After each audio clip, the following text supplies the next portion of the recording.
name is Anna, and I'm the Special Events Coordinator with the VSAC Gear Up program. As a Special Events Coordinator in the education world, what I do is mostly put on large multi-school events, and what I really like about it is I get to create experiences that help people think about what they want to do with their lives and connect them with resources that will support them in getting there. I've been working in special events for almost 14 years. I started out with a job in college where I was working for a bicycle nonprofit and had the opportunity to put on a couple fundraising events and also plan a bike ride for a couple hundred people from Vermont to Montreal. I really liked the work, and from there, after college, I ended up working for almost 10 years in Seattle, putting on large bike events for thousands of people. I'd also, in college, had some summer jobs where I worked with the Upward Bound program, and I've always really cared about educational opportunity and access for Vermonters.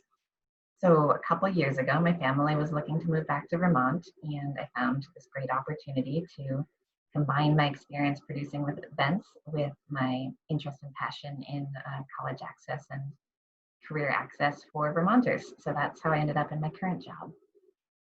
For me, a typical day really varies depending on how close to an event I am. When I first start planning, it's a lot of communications with people that I work with and also people outside of my organization about what we think that an event should achieve, what we want it to look like, where we want it to be, kind of all of the big picture thinking about it, details, and getting lots of input from various stakeholders around that. Once I kind of have a vision in mind and a plan of what I want it to be, it's a lot of reaching out to people who might present, people who might help the event staff, and people who might attend to invite them to participate and get them to commit to various parts of the event.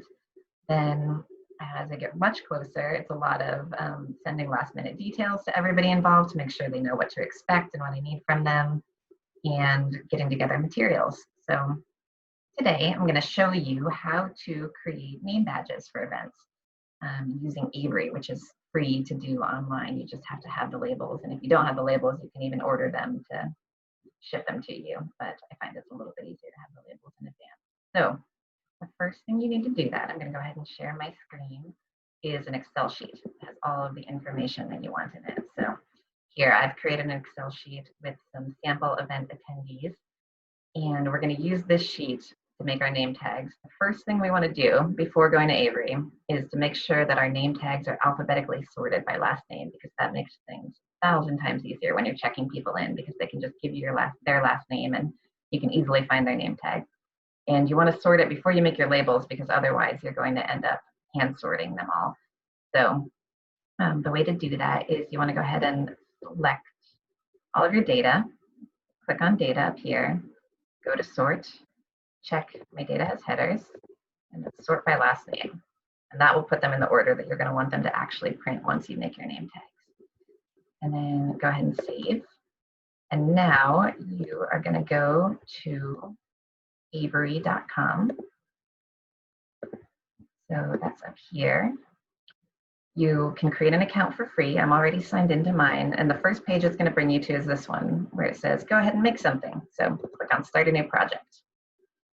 There are so many different labels you could make. A couple templates that I like are, there's one called 5395, which is adhesive name badges, which is really good if you just have a little bit of information that you want to give people and you want it to be easy. You don't want to have to stuff it into those little plastic holders. This is a good choice. But I'm actually going to show you today how to make two-sided name badges, because sometimes if there's a lot of information that you want to put on it, or if you don't want everybody to be able to read what workshops they're all going to, or, basically, this is just another good option, and people are often really impressed if you can do this, even though it's very straightforward once you find how to do it. So that one that I like to use is 5392. So you're going to click on that. You want to look for the one that says print with both sides. Select this template. I go with the blank design. You could use one of these if you wanted, but normally I'll put in my own event logo on it. Here's a good one that, this is a pretty straightforward, little bit more design one if you wanted to do something that was a little bit more template based, but let's go with the blank one for now. Here an image is where you could add your own logo, but for right now I'm just going to show you how to get the data in there. So you're going to click on Import Data, Mail Merge, start Import Merge. You're going to look for your file, Mine is saved in documents, and it's right here at the top, test documents. I'm going to select it. You want to uncheck this first box, which will prompt you to do so that you can get rid of the headers. Click on next. And then on the front page, you can do first and last. You could also put this piece underneath it. I like to do this separately because sometimes if this second piece is really long, when it actually goes on your name tag, it'll make all of your text really small. And so it's nice to have them as two separate boxes. So for right now, we're going to do just name, finish. And then you want to drag it down to where you want it and decide what size. I like it a little bit bigger. So if you select the whole box, click on 22, that's nice. Now for the piece underneath it, if you want to say, what school they're coming from or their town, you just go right back here to import data, choose your fields again. Everything's already pre-populated for you, so you just click next, and then just drag over town. And that'll just put it in its own text box. And now you can put it underneath them. I like to make that a little bit smaller. The nice thing with this is if this was really long, it would make the ones on those name tags shorter for you. But for right now, it's all, my example ones are all pretty short. So let's see. And then I make it a little bit smaller just for readability. And now when you want to put the stuff on the back of the sheet, you go up here, click on back of sheet, go back over here to import data mail merge, choose your fields. Once again, just click on next. And here I like to put a little bit more information. So let's say 9 to 10 a.m. first workshop. And then we'll say 10 to 10:30 and break. So everybody has a break. So I'm typing that piece in.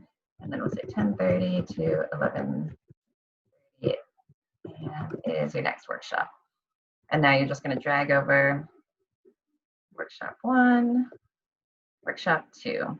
Normally I would have a little bit more detailed schedule or Excel sheet that would also include their workshop location. That's really helpful information to put on here. So if I had that information like workshop 1 location, I would drag that over and probably put comma and then put that in there too. So that then everybody basically has their own little individualized schedule and they can just look at the back of their name tag and know right where they need to go. But for now, since we're showing a little bit more simply, I've just got the workshop names. And so then you click on next, finish. That will give you that information. If you want to, you can left justify it all, but really you can play around with the formatting here for how you want it to look. Put it in the middle, and then you'll see, as you click around on these, it'll give everybody their own individualized schedule.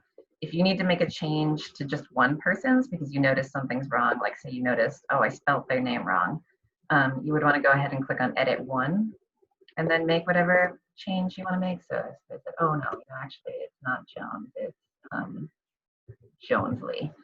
Fix it there, but you want to click on edit 1 first or else it's going to make whatever changes you make to all of the name tags and that can really screw you up. So once that's done, you're going to click on preview and print. Everything looks good here.